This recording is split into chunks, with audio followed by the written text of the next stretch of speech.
The last time I visited Pictured Rocks National Lakeshore, I was 11 years old. I don't remember much back then, but I do remember the two most important things in my life being the New York Yankees and Mario Kart Wii. Now, as my age has almost doubled, my priorities are a little different, though I have since mastered Mario Kart in all its forms.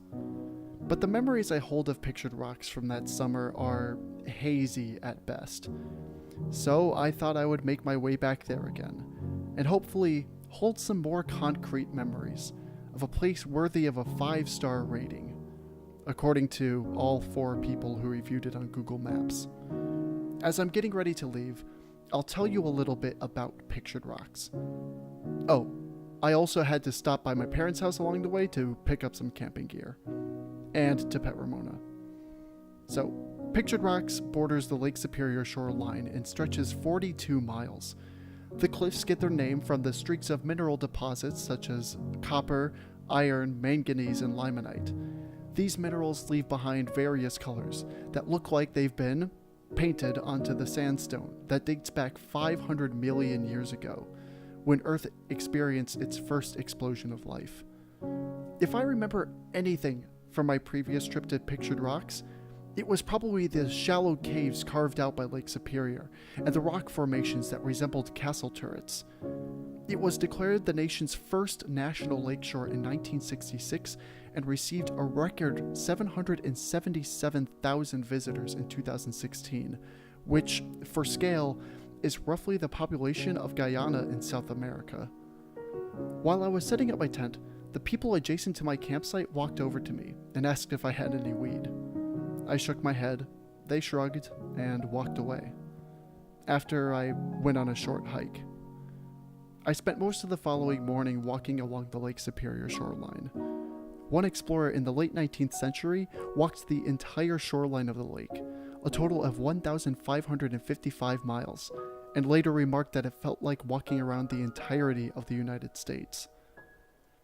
So, now that we're at Pictured Rocks, I'd like to tell you a story. When I was around 5, before I learned about the New York Yankees and the existence of Mario Kart Wii, the most important thing in my life was dinosaurs.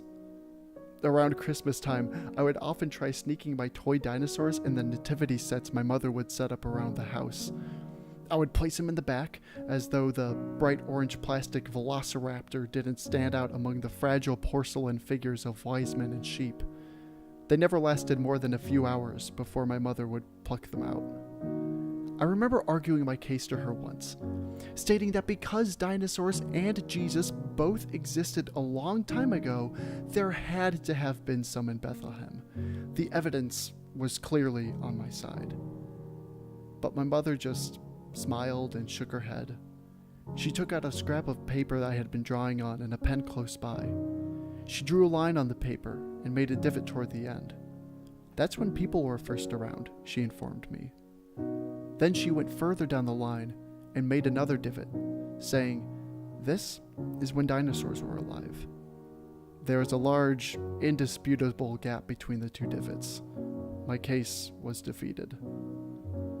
It was hard for me to process all that time, and to be honest, it still is. 500 million is difficult to comprehend on its own, especially when you're talking about years. But I think places like Pictured Rocks can help visualize that amount of time. Overall, I'd say my trip to Pictured Rocks was well worth the 6 hours of Michigan driving. To close out the video, here's 30 seconds of Lake Superior.